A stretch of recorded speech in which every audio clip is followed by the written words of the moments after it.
Welcome back to Activism is Medicine. My name is Jonathan Logan, and today we're truly excited to welcome Dr. Gail Bradbrook.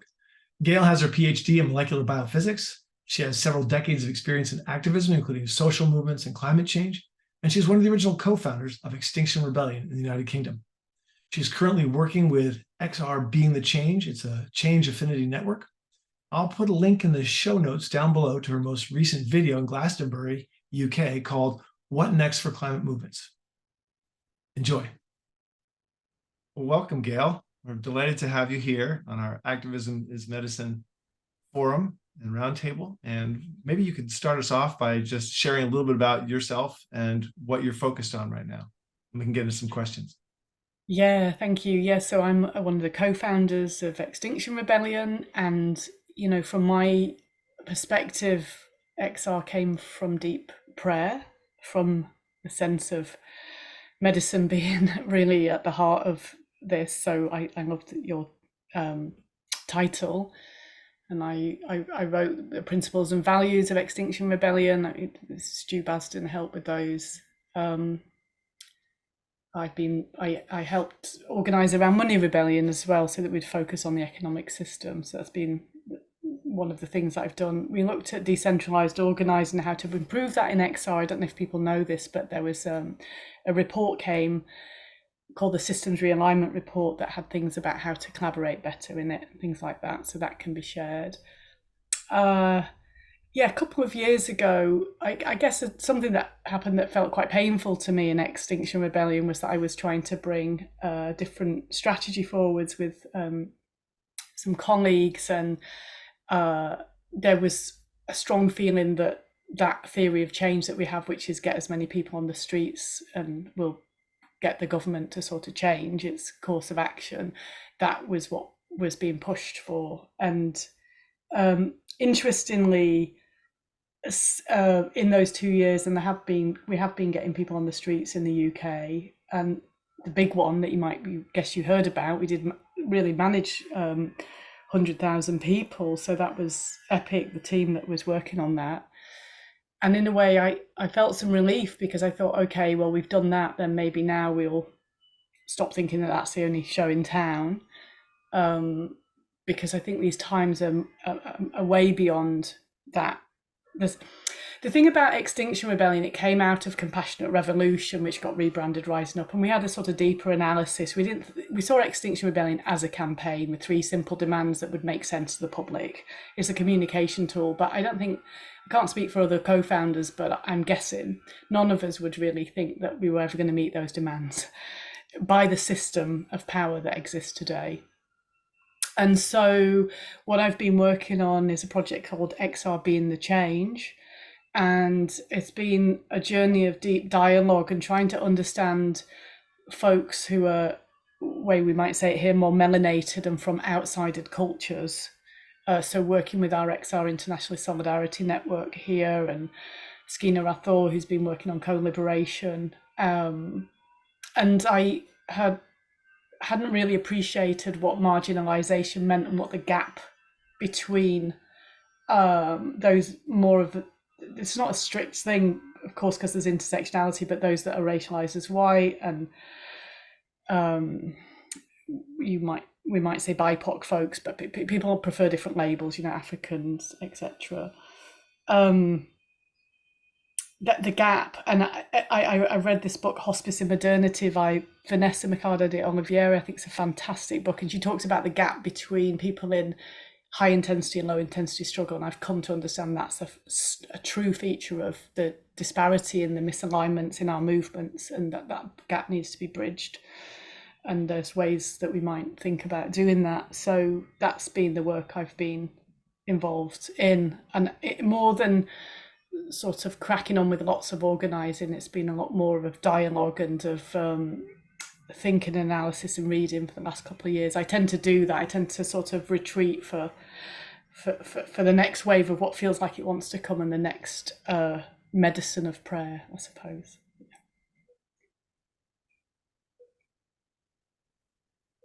I had a question, but I need to show a chart. I'm going to share my screen for a minute. Is that all right? Yeah, of course. Okay.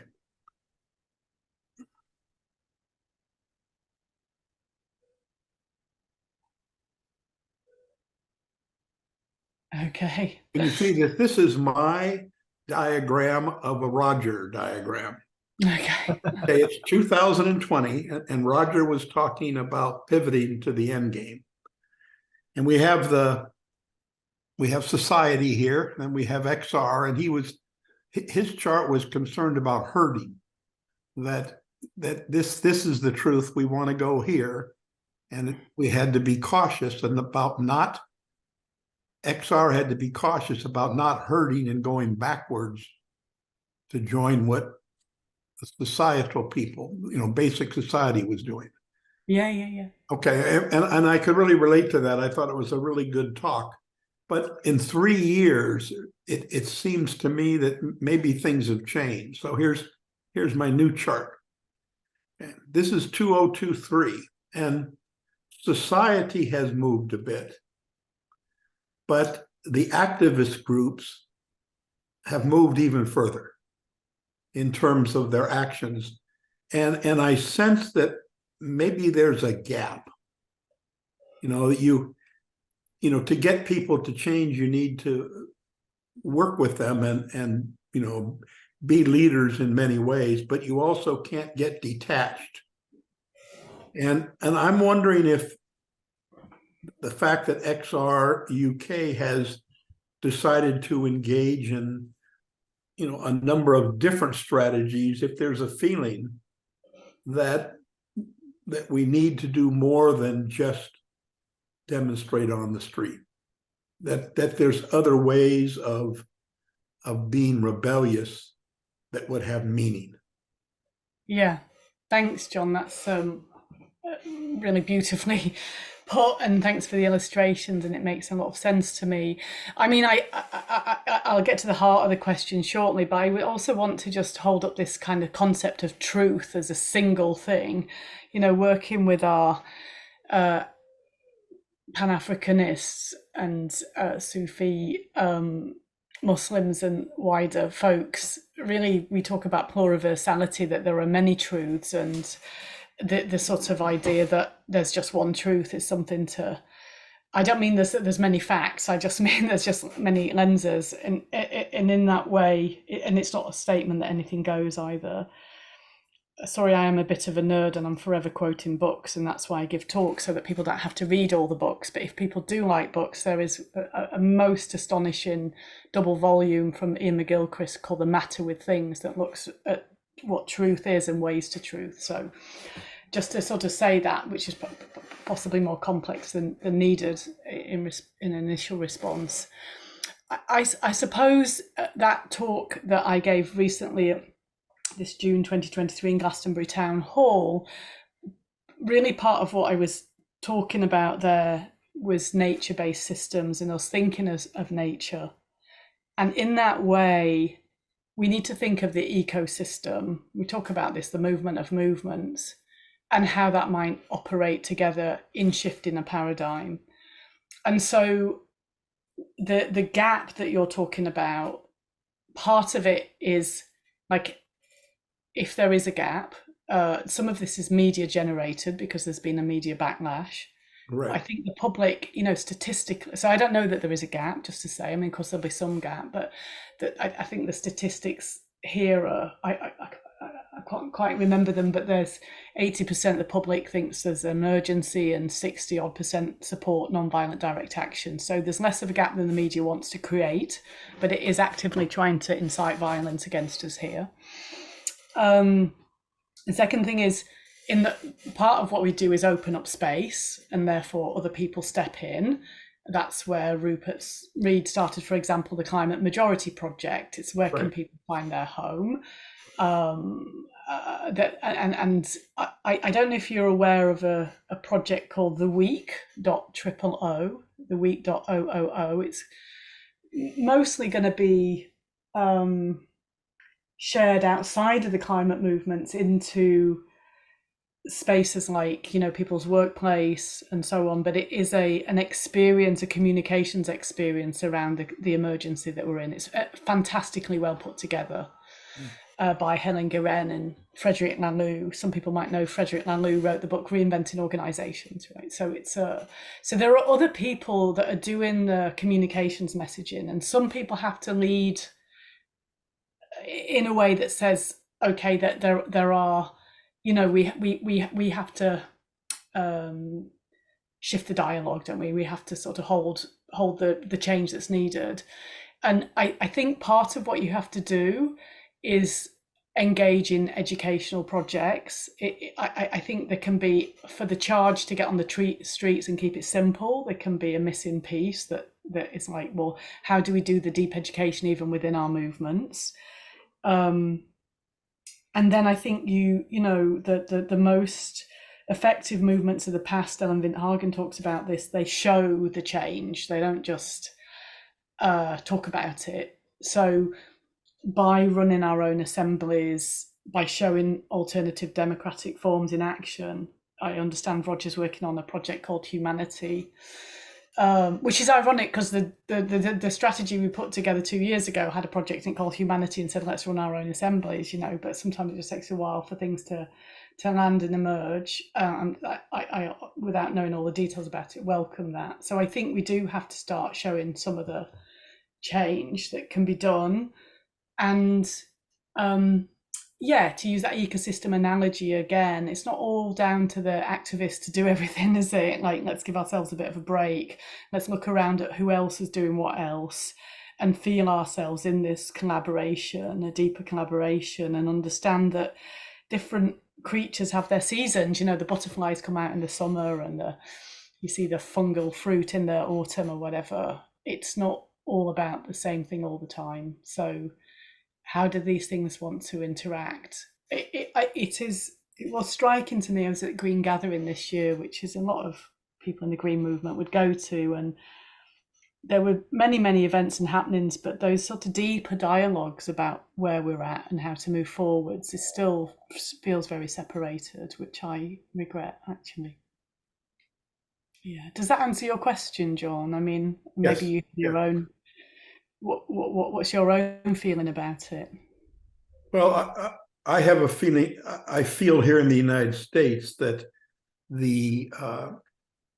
some of the more disruptive actions are not getting the response that I think we had hoped to get.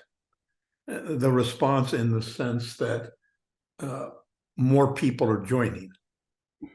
We may get a response from the media and it may get attention, but the groups they seem to stay very small. And I'm not necessarily faulting the strategy, but it just seems to be an issue here that, and I don't think going back to marching around or writing letters to President Biden is going to help in any way. So, yeah. But I think it's just sort of that dilemma. And the other thing that to me has changed is that, say, 2019, 2020, the model seemed to be Sir David King, and the message was, it's not here yet, but it's going to happen very quickly, and we have 5 to 10 years to fix things. Mm-hmm. And the fix was sort of vague, but the general feeling was, we'll have to give up something, but by and large, we can save what's important to us. Now, looking at what I think is, for example, Jim Bendel's new book, I mean, it's just a massive compilation of data that shows that this is more serious than we had anticipated, and that perhaps being an activist concerning deep adaptation, such as being an activist and trying to improve mental health services, or being an activist and trying to protect vulnerable communities, is a very legitimate way to act. And so to me, that's affecting my personal thinking, and I think it's affecting the thinking of people in all sorts of organizations. Yeah, really. And so much of what you're saying is resonating. I mean, just to say about the groups staying small, it's probably an obvious point that may not need to be made, but what I would say is that groups need to be really, really clear on their integration pathways for new people. Roger Hallam is a master at designing things like that and supporting and getting teams off the ground that can do integration. And if you don't have that, then all the great actions won't go well. And I think I've been as guilty as that as anybody. You'll sort of be in a room with new people and you sat in the corner talking to your mates because you're glad to see them. I mean, just basics where you've got to be out there doing the job type of thing. Right. The second thing is that, this is a system, a political economy and a domination paradigm, however you want to say it, what some of us talk about Wetiko, that's been around for thousands of years, maybe 5,000. And so it's an intelligent system because it's got simple rules in it, and it has its own immune response for change. So the change, if you look at, we have this sort of statement that says, oh, civil resistance works, and a lot of things that get said are marketing tools to get people to join us. But let's be, if we're talking about the truth, let's be truthful, right? The women's movement and the civil rights movement, they largely failed. There are a lot of women in the world, there are a lot of African heritage folks in North America. It's not, like some things have shifted and improved, but mostly what happens is that it morphs. Women get integrated into the workplace in a way, and then everybody has to earn more money to pay mortgages or whatever. You can get integrated as a melanated person into whiteness, but the underlying systems of structural systems that disempower, that extract and exploit stay in place. So I don't think, it's only the communities that have fully resisted modernity's paradigm that we can really look to and say they know how to do this. Doesn't mean it's even that we can copy them, but so we can look to the civil rights movement, the women's movement, many movements, as books like This Is an Uprising do, look at them to learn, how do we get a message across, but how do we win this, or not even how do we meet this predicament, So, and when you're thinking about social change, like one of the lenses you can look at is like what kind of power you have. And so we've had the power to push through media blocks and bring new ideas forwards, or ideas that other people knew, like we're in an emergency, etc. So we have idea power.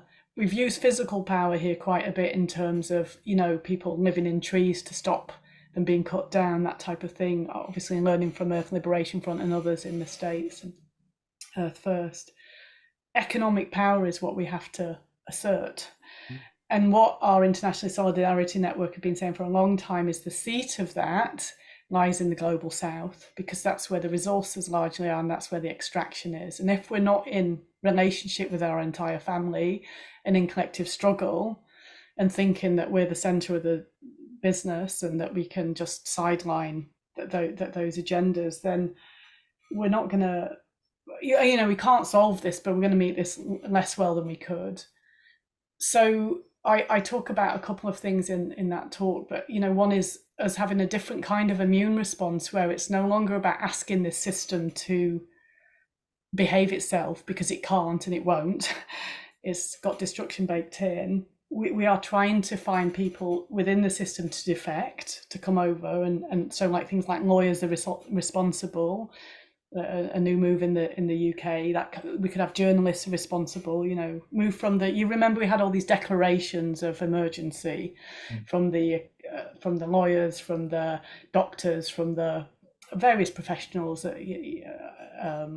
architects and so on, musicians, move from declaring that to being responsible. What does responsibility mean for a sports person? I have a young person here, I think she's called Ines, who's refused to fly and losing medals for that reason. So anyway, there's the responsibility piece. An immune response would stop things from happening. It wouldn't expect them to, we wouldn't be asking for things not to happen, we'd be stopping them.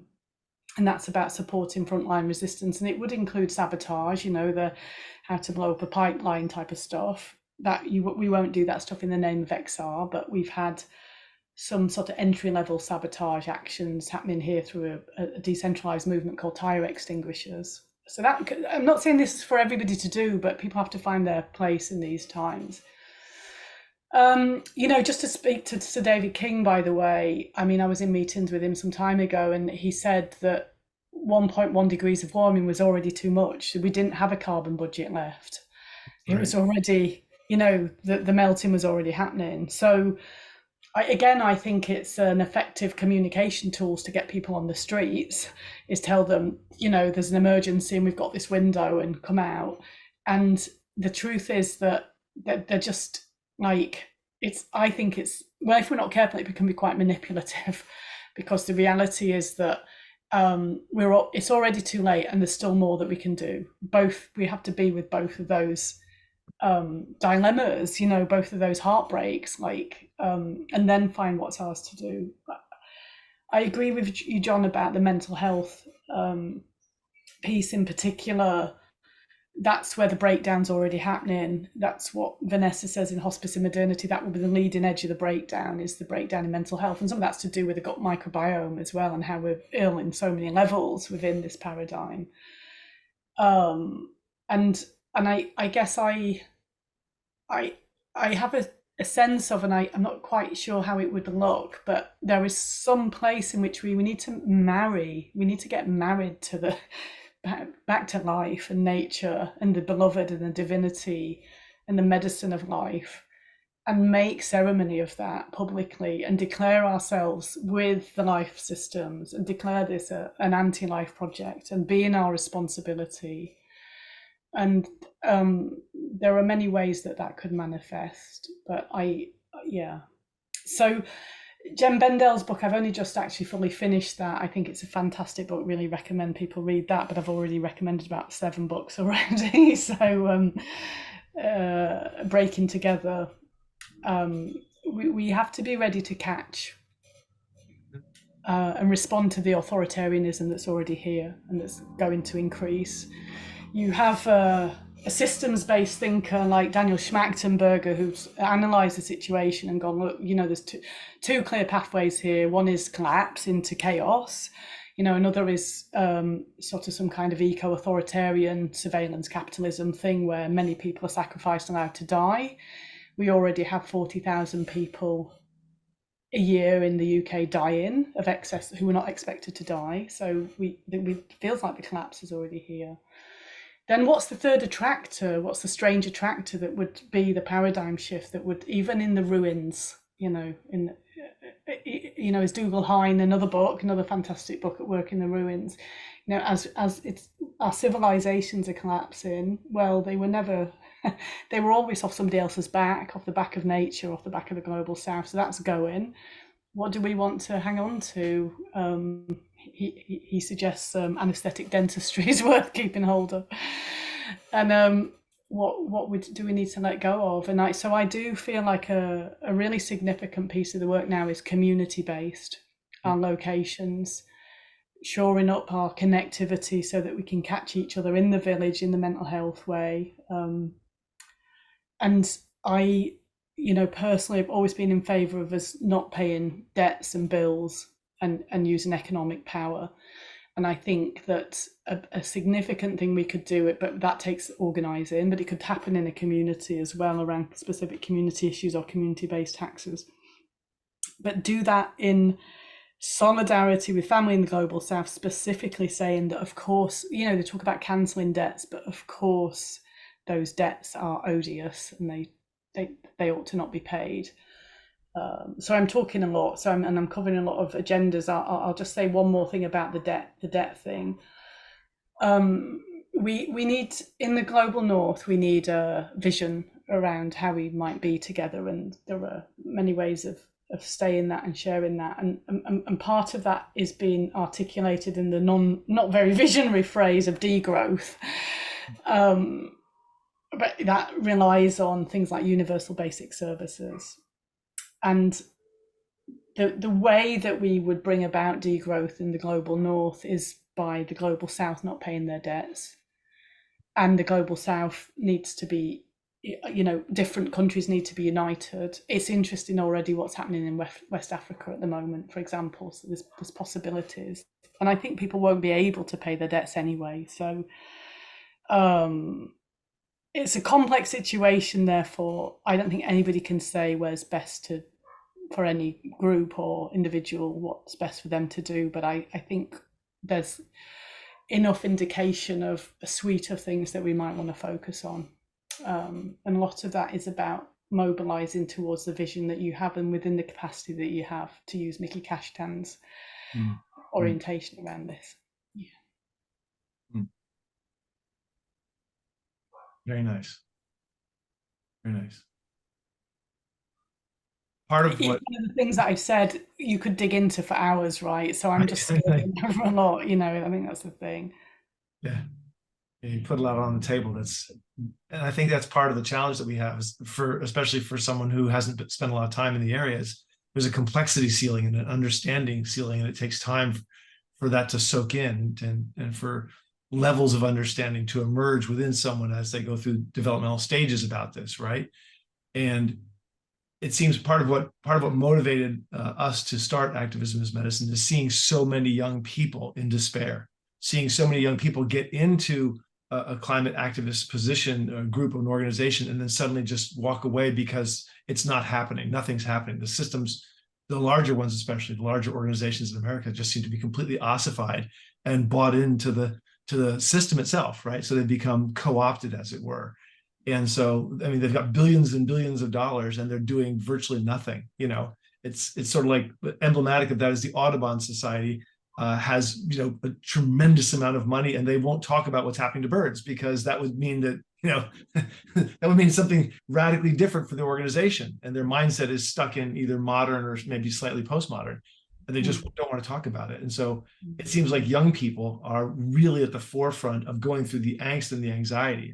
I'm 61 years old, and I don't feel what my niece feels or my nephew feels, and they feel this dramatic angst. And so Activism as Medicine, and part of what we're doing is trying to say, what things can we do? What things, either somatic practices or spiritual practices or activist practices, what things can we do that actually create community, that create connection, that create a different set of awarenesses and leads to an emergence of a different point of view that allows them to do just the things you're talking about? Yeah. There's so much about our young ones here, isn't there, that I think I feel some of the eldership. We don't know how to be good elders in general. That's part of the disease of our culture. We weren't eldered, so we don't know how to be elders, and that's something we need to figure out and learn from other people and other cultures, and at least try and guess at and support each other in. We have some amazing young people here in Stroud who include the co-founders of XR Youth, who said, right, this isn't working for us. We're going back to our home. We're going to call our elders around us and ask them to figure that out. They're occupying a building at the minute, and they're naming schools as crime scenes and really focusing on international solidarity. And one of the things they always say to us is the change cannot come from people your age. You're just too knackered and old. They don't quite say it that rudely, but it comes from youthful energy. Right. And that needs support. Right. So how can we be in eldership? And I think one of the things you just talked about, J-Lo, was that somatic stuff. When people are on those levels of anxiety, I'm having my own version of it with the perimenopause, as a reminder, like because it's some people talk about it like a second teenage, but we need to know that there are ways of supporting our bodies to feel well even in a given moment. Like there's a breath practice I use. You inhale for 4 seconds, you hold the breath for about 7, and you blow it out. Just do that 4 to 8 times, and something you can add some gestures in with it, like throwing your arms open. And the way that even just that simple practice can settle your nervous system. Or you probably know some of the EFT tapping techniques. These things, this shit matters, right? Because the more of us that can keep our heads together, our bodies together, as things get worse, that's going to really matter. Because as we know now from what we understand about the neurophysiology is that when we're stressed, we go into the left hemisphere. The left hemisphere is not very smart. It's looking for easy answers, etc. So the reality is that we need to meet this head on with our spiritual selves. And a different way of saying our spiritual selves, if you don't really like that word, it's the right hemisphere connected to the heart and the gut, etc. And we need to learn how to get back into that, whatever group or place we're in. That is a really important practice, both in groups and individuals. And actually, people will know that I'm very interested in plant medicines as well. I've been following the work of this woman who's from North America, I'm not quite sure where, but called Amanita Dreamer, with some interest in these Amanita muscaria mushrooms that are so part of our culture, the red and white spotted mushrooms. And they are the mushroom to do with joy. You don't just go and pick them and eat them, folks, like that's going to make you ill. Right. Amanita's got information about those, but there are our nature friends and kin that are older than us have got literal medicines for us to support.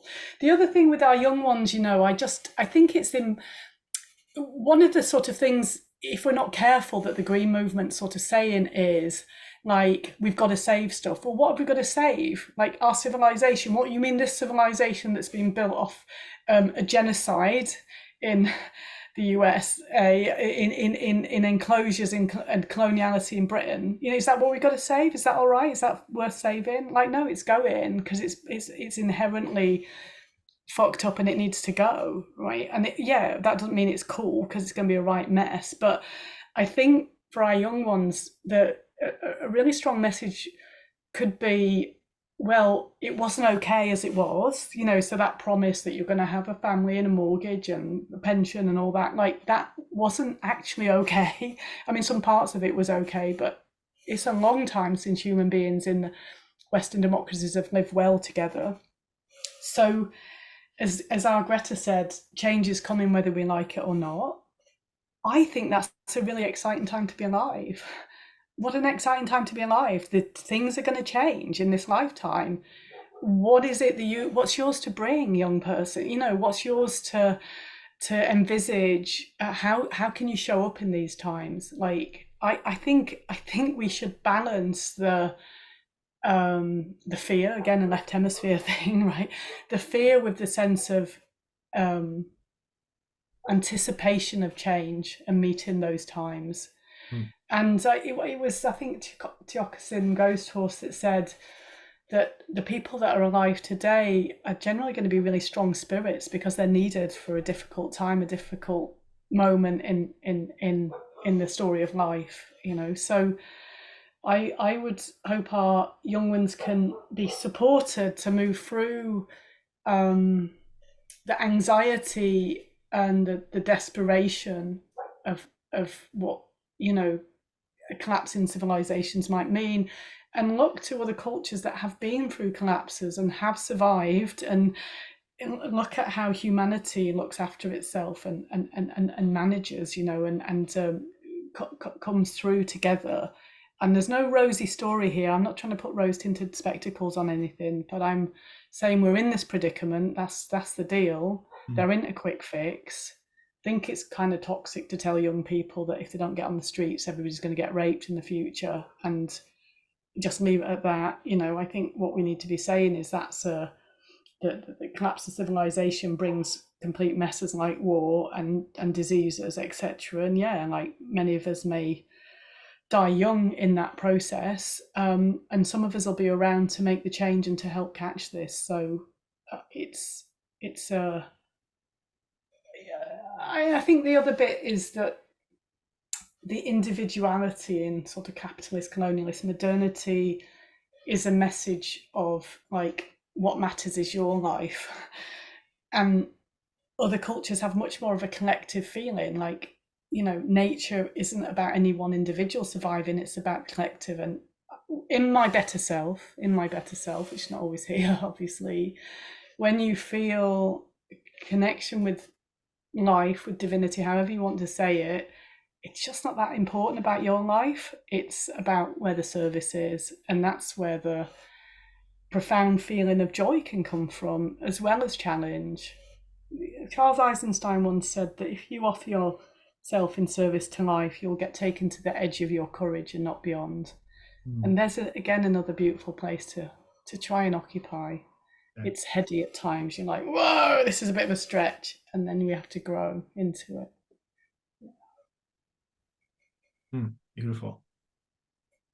Well, I have some curiosity around story and identity, and how one theme that we hear a lot from various thinkers is that we need to move away from this human-centered, human supremacy doctrine, this anthropocentric worldview. And I speak to people about that, and for them, it sounds so much like a foreign language. They grew up with this idea of human supremacy, and that is just, for them, that is the rock solid place that they live. And they can't even imagine some other point of view. So I think we need to offer a different kind of story. That story I see encapsulated in a phrase in some of the marches where you see banners, "We are nature defending herself." Yay. For me, that is such an exciting idea, because it's a monkey wrench in the dominant paradigm. It's saying, no, there is another way to see our identity now. Yeah. I think that's a phrase from the Zapatistas, isn't it? We are nature defending it herself. I might be wrong, but I think so. And even if people can't stretch that far, it's back to John's gap, to move out of a human-centered story. There is that question about what human beings actually here for. This and is that story of progress that we've all been told, is that actually what's happening when you look at the data? So how else have we been here? Jem quotes I think she's called Lila June Jones, who's done her PhD work on Indigenous cultures that really have brought more beauty to life. She's Pat McCabe's daughter, who's the Diné Nation, who's also, Pat McCabe says that, humanity's got low self-esteem right now. We think that everything we touch we destroy. So what do we think we're here for as human beings? So how do we meet that point where, as what we know about human beings, again, I think that's from Noah Yuval Harari's work on Sapiens, what we know is that we believe these stories that we tell ourselves. We tell ourselves very many different stories, and we just believe them. That's how cultures emerge. What story are we telling ourselves? I think that's one of the things with sort of, as Vanessa calls capitalist colonialist modernity, Jem calls it imperialist modernity, but is the story is so I think it's called a doxa, when it's not even, it's not, there's this concept of heterodox and orthodox. So in economics at the minute, the orthodoxy is neoclassical economics. If you're talking of actual economics that works for the planet, like green economics or whatever, is heterodox. You get to be in a different department. I mean, some of that goes off, but a doxa is something that is so baked in that we don't see it's there anymore. It's the sort of fish in the water thing. And so that's part of what I'm saying is, how do we keep pointing out the toxicity of the story that we're in? Is that working, as well as what a new story may be? And I just sort of feel like, again, with that, I used that word pluriversal earlier, there are many truths, that there just isn't one way of communicating with any one group of people, that each of us are finding our, who are we in relationship with? Who can we be in this discussion with? And I mentioned the week.000. One of the things there is to sit and do that process with maybe the parents that you're in a relationship with, or your sports group, or your faith group, or at your workplace. How do we find this together? And again, what we know about people is that they change their mind by being listened to, not talked at. She said, the woman who's doing a lot of talk in this moment. But this is the work, isn't it? Is to really listen to people and reflect back to them what they're thinking. Yeah, I don't know if that answers your point, Frank, but Oh, Yeah. yes.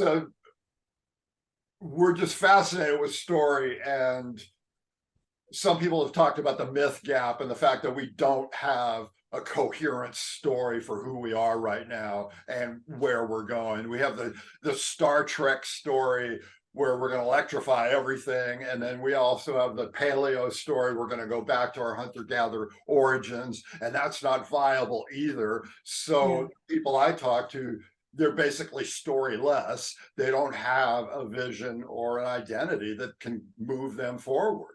And I see that as being our job, is to help people have some sort of coherent story.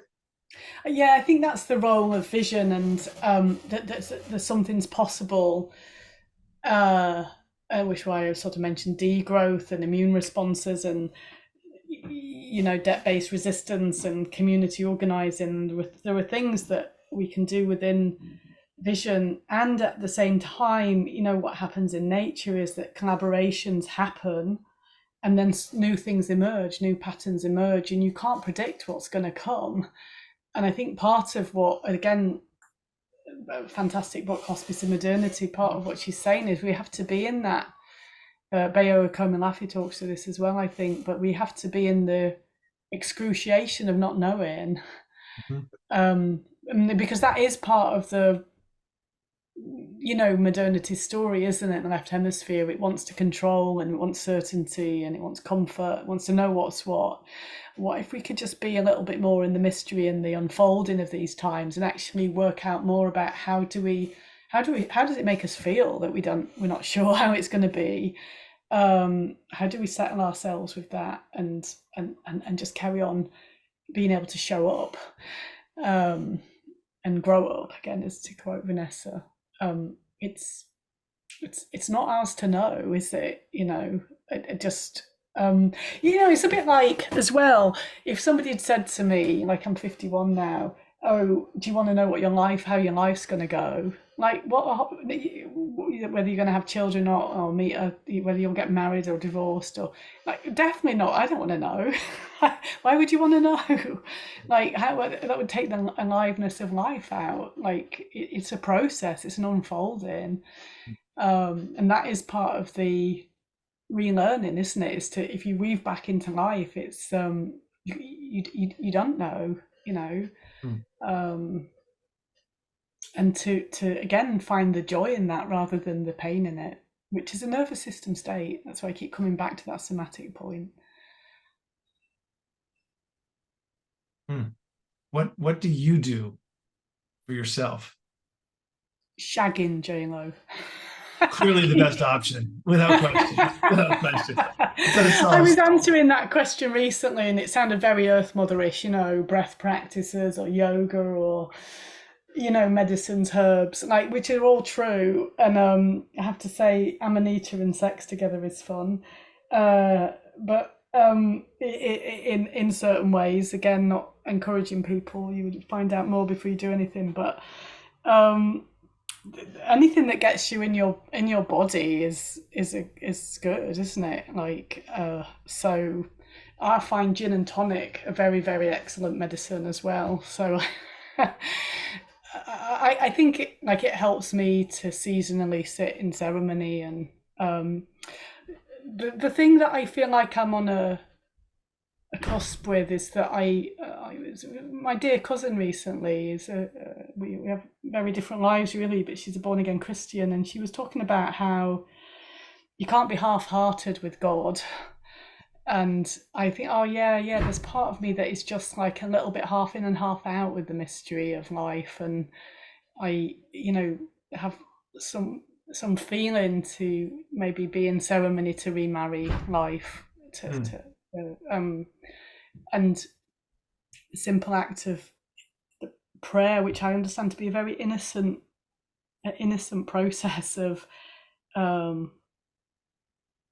dialogue or request, or calling for support from something bigger than ourselves, and the physics is open here. I don't all have to sound woo-woo to people. Again, refer to Ian McGilchrist's work if sort of closest it comes to a scientific explanation of God, by the way. But the physics is talking about a sort of cosmic hologram, an information space, which one could see as an analogy with like things like the Akashic record, etc. Anyway, look, I'm superficially talking about something I don't really understand, but I think what I'm trying to say is experientially, and that is a version of science, try things and see what you experience is the act of prayer, of asking, of requesting help. I find it very profound. The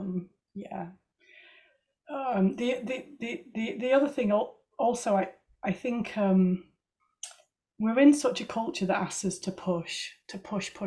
You know, that's another job of the left hemisphere. Come on, be doing this, don't be doing that. What you like, judge. You know, and there's a place, and I think having a female's body can help with this because of the cycles. It teaches you that, but there's a place where you just really have to learn to listen to your own body's wisdom and just go like, I can't do it today. Today, what I can manage is this or that. It's not always possible to step back, but just to, even in the moment, you know, where you've got 100 emails, but I can't, but maybe I could listen to that podcast or read that book, or I could phone somebody up I haven't spoken to for a while, whatever, just like, rather than push, like listening to your own wisdom about what's possible. That's a practice that we, you know, is somatic again, but is how do we do this stuff in a way that there's resilience and beyond. How do you manage to move through, feel through, and be through the wave front of that change and that emergence, and the weight of knowing the things you know, and also wanting to share those and help generate and be generative for younger people at the same time? It's a lot. It's a whole lot. As you said, we don't have our elders. Yeah, and enjoy it. Yeah, but as you said, we don't have our elders. We don't have eldership. You know, it's one of the things that the three of us have talked about. And you know, if you can't give what you don't have, and so who can we look to? We can look to people who still have elders, right? We can look to people in those communities that still have eldership and still have that nurturance and that wisdom and that community and that sense of space held that we just don't have, right? Wetiko pathology has just wiped all that off for the Western human. What my friend and elder Kofi Mawuli says about our young ones, he says in African traditions, it's all about the young ones and their energy. And at the same time, he said, Gail, we've got them on a lead because it's not safe as well, like that youthful energy. So it's both, like, and there's a natural tension. So I think with any of these places where we've been divided and separated, it's sort of rather than going in that sort of aggressive, potentially sort of cancel culture-y ways, it's like, how can we be in the mourning for what we've lost, and in the vulnerability of saying, I want to be a good elder here and I don't really know how to do it, and I'm open to feedback, you know, and I might be getting it wrong. Like so much of weaving back into life is probably not verbal. You know, it is. We think we've got to do something and figure out something with our heads, but it might involve going in the woods and having a dance together, or we have such a connection with fire, don't we? The fire for transformation. So all these ways, sweat lodges are part of Neolithic cultures. You can see the sweat lodges in the UK, for example. So there's some of us have been fortunate to have been around people who've been initiated by Indigenous people in a way that's a gift. That's saying it's not cultural appropriation, as I understand it anyway. It's saying our cultural ways were removed from us, so we need to remember and relearn and create anew the sort of cultures that will hold us together. I think it's Oren Lyons from the Haudenosaunee folks that say culture that says about cultivating the collective good mind. Like, how do we do that together? And it's not like we haven't got any of it. There's some reason, there's a reason why we go to sports events together, a reason why we have potluck dinners and all of that. Like, we don't need to feel like we've got nothing, but there's more to discover that keeps us well. Yeah, I mean, Jamie Wheel. So sorry, being a book nerd again. Jamie Wheel's written a book, Recapture the Rapture, and he's sort of looked at all that sort of meaning gap and the different ways that you can sort of work with your own nervous system in that. Yeah.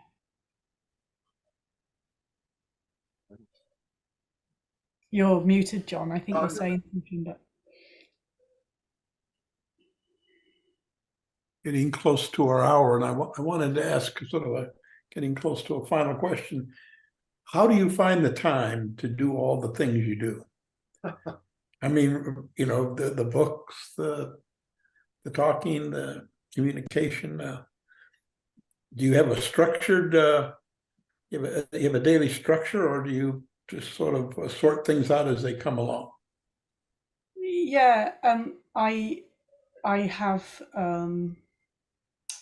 There's a book called Getting Things Done, which I found helpful to read, and it's about having little systems and processes that work for you, work for your orientation. I mean, I often feel like I'm letting balls drop. You know, it's not like that, but I worked with a plant medicine called Iboga, which rewired my brain.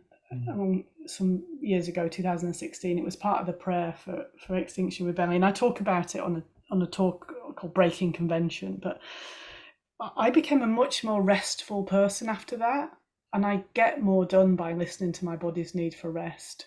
It's really interesting. I call it catching the flow. There's like, so like, say I've got to write something, I can't make myself write it. I've got to catch that moment when it wants to come, and it'll just come.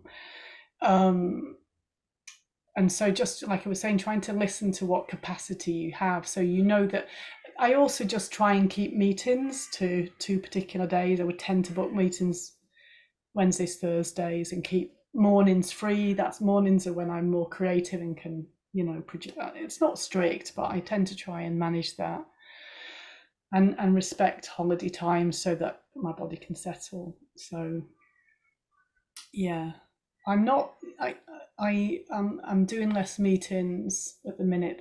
That's helpful for thinking, and I have been doing audio books in the night when the menopause wakes you up at 3, so that's how some of that happened. I find I can't read books when I'm doing a lot of emails, because it's just too much reading, so just wait for the moment for those things. But I'm probably autistic actually as well. That's been a discovery this year, some version of, so I get special interest energy. Yeah.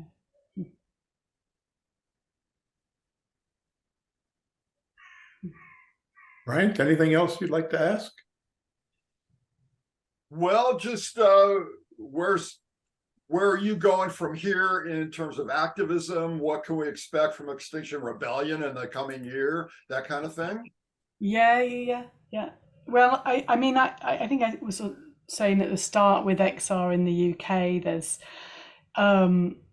some differences and separations between XR being the change and the aspect of XR UK that wants to get people on the streets, although they're also looking at, you know, a lot more community solidarity and trade union stuff, and there's some cool stuff around local people's assemblies. So I think there's, you know, I don't want to speak on behalf of what that strategy is. You know, I have some critique of it and some gladness for some parts of it.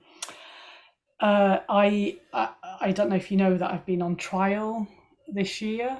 It's subject to reporting restrictions, but I was in front of a jury in July and they got rid of the jury, and I've got to do a trial again at the end of October, although I have what's called a pre-trial review at the beginning in a month's time, 6th of October, and the judge may make particular decisions then. So I can't say more about my case, but what I can say is that other activists here have been sent to jail for simply talking about climate change.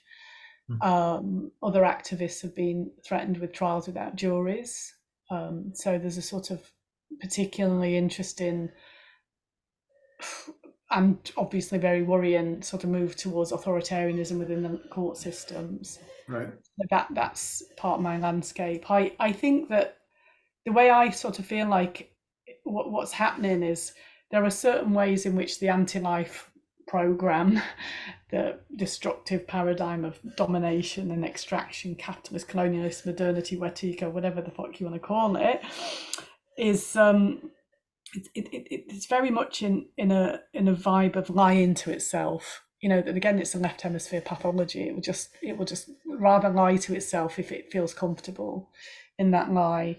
And it's lying to itself here within the legal system. It's quite sort of fascinating to watch. Like they tell us that talking about climate change and civil disobedience is not relevant. So obviously is. Through various predictable shenanigans and legal mechanisms. But the system's lying to itself in economics. You use these integrated assessment models to sort of decide what can happen or not, and they're just absolute bullshit. You know, Nordhaus's work debunked by Steve Keen. It's lying to itself in the insurance sector. It's lying to itself in the pension sector. You know, like, and it's sort of like the thing that's going off here in the UK, and it is predictable and it's horrendous. Is it's run out of lies, and so it's focusing on brown people trying to get here in small boats and trying to just whip up as much racism and xenophobia and hatred as possible. And I think that's really, really worrying in terms of how that can, what that can lead to, and where this sort of deep focus on solidarity really, really matters now. Yeah.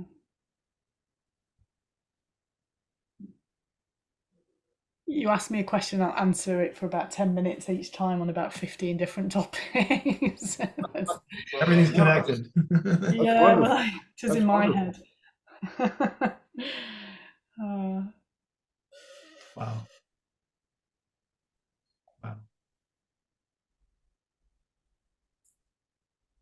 Dalo, do you have anything else you want to ask? No, just deep appreciation, I mean, for the work you're doing and for your willingness to share and bring these ideas out. I think there's a lot of stuff going on. You know, George H.W. Bush, you may remember him, he was a president for a while, the senior, said, you know, we need 1,000 points of light. And I think, you know, even the XR diaspora, as it were, is maybe generating some of those tens of thousands of points. We'll see. Thank you for your work. Yeah. I mean, let's just try and take it's like, how do you be responsible in these times whilst that requires taking ourselves really, really seriously, and at the same time get over ourselves and stop taking ourselves so seriously. You know, like again, left hemisphere can't. These things feel opposite, but they're definitely true. But both things are true. You can have both of those true at the same time.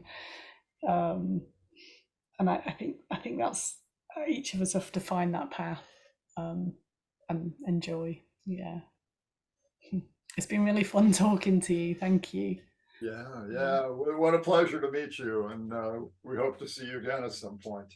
Yeah, I'll keep on keeping on. You know, it's the thing about human beings everywhere, beautiful, aren't we? And yeah, the morphic field change. Lots of love. Well, again, thank you very much. It was very, very helpful for us to hear your thoughts, and I'm sure the people that watch the video will learn a lot. So we really appreciate it. Thank you. Yeah, I with the Glastonbury talk that I did as well, by the way, like at the end I start saying, what does this concretely mean, what we can do? Like, I mean, we're talking a lot, but I think there are some concrete things, and I think I'm very happy to meet with groups to sort of discuss what a group could be doing, but it's yeah, I think one of you was saying earlier, it's that thing of I think J-Lo, you were trying to say something like that, like it takes time to sort of integrate something, let something land and settle. And, you know, we've done a particular version of sounding the alarm, etc. Now what? Okay, we're moving into a new phase. How does this look and feel? Where are we still growing into something? So let's not rush ourselves too quickly, and let's just be in a dialogue, and that feeling that we have to have a sort of timetable, a project plan, and at the same time there are things that we can start doing, like try stuff out. So there's ideas. I'm not just sort of talking at a really theoretical level. I think there's a lot of concrete steps to take. So yeah. Right. I want to say global linking. That's the big piece from being the change, is like community organising and linking our struggles to other parts of the world, very concretely, in family orientation. So that's a piece. Okay, anyway, shut me up. Tell me to go and get a gin and tonic, even though it's in the middle of it. Have one for each of us. Then I would be malfunctioning tomorrow. Yeah, lots of love. Okay. Thanks again. Bye, Bye, Gail. Take Gail. care. Bye, Gail. Well, thanks again for joining us. I hope you enjoyed our conversation with Dr. Gail Bradbrook as much as we did. If you did, please leave a comment, hit the like button, and subscribe to our channel so you get notification of our exciting upcoming videos as soon as they're uploaded and released. If you have any questions about activism as medicine, our workshops, and the resources that are available on our website, feel free to check us out at activismismedicine.net. We look forward to seeing you in the near future. Thanks a lot and have a great day.